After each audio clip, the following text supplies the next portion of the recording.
Salut les amis, comment ça va? Moi ça va toujours nickel. Aujourd'hui on se retrouve pour une toute nouvelle vidéo. Et là je vais vous montrer mon magnétoscope Sony. C'est parti.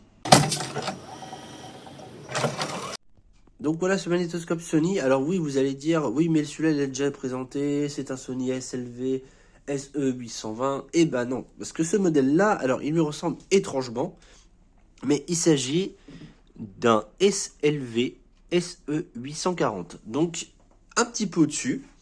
Alors avec des boutons un petit peu moins...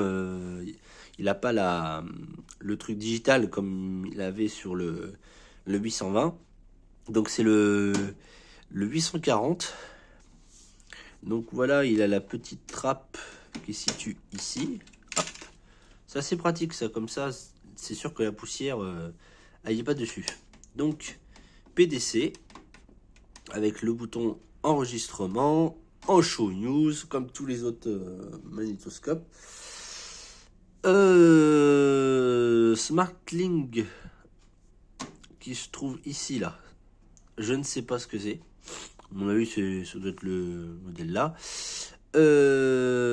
Chaîne plus et moins, enregistrement et tout. Voilà. Smart Engine, hi-fi stéréo. Ça, je peux vous le garantir que le son, ça y est pour quelque chose. Le doublage de son, donc là encore pour avoir une meilleure qualité sonore.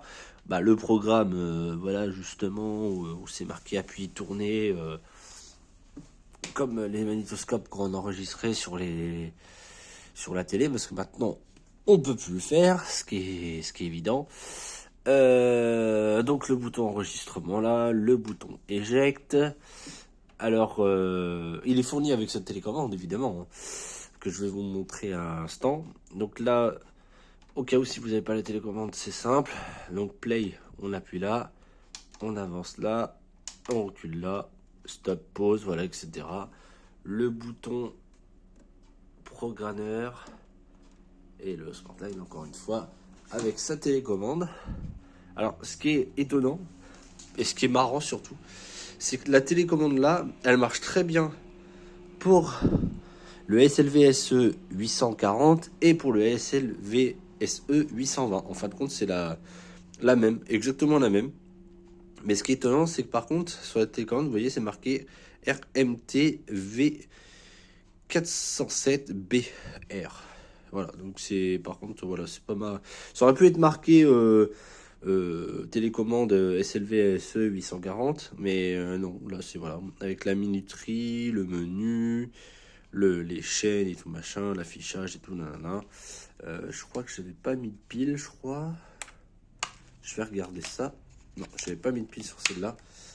Mais elle fonctionne très bien. Donc voilà. Donc, alors, c'est ces magnétoscopes qui sont assez longs, mais très peu en profondeur. Et franchement, c'est un super son, quoi. C'est pas que je voulais pas vous faire une démonstration, mais le problème c'est que l'autre fois quand je voulais faire la vidéo, enfin ma dernière vidéo qui a été vue, je voulais la lancer justement en mettant le VHS et j'ai eu un truc droit à l'auteur, donc du coup j'ai bien peur que je peux plus essayer justement la qualité sonore et les vidéos, donc je réessayerai sur la prochaine vidéo. Mais ouais, là pour l'instant je préfère pas, comme ça vous pouvez découvrir justement ce magnétoscope que je vous avais pas présenté. Et d'ailleurs, qui est le tout premier magnétoscope que j'ai. Oui, parce que après le deuxième c'était le Gold Star, et voilà tout ce qui s'ensuit. Voilà. Donc voilà, c'est la fin de cette vidéo, j'espère qu'elle vous a plu, n'hésitez pas à me mettre des commentaires, à liker, à t'abonner surtout, ça ne coûte rien. Moi je vous dis à plus pour une prochaine vidéo sur 100% magnétoscope, et je vous dis bye bye.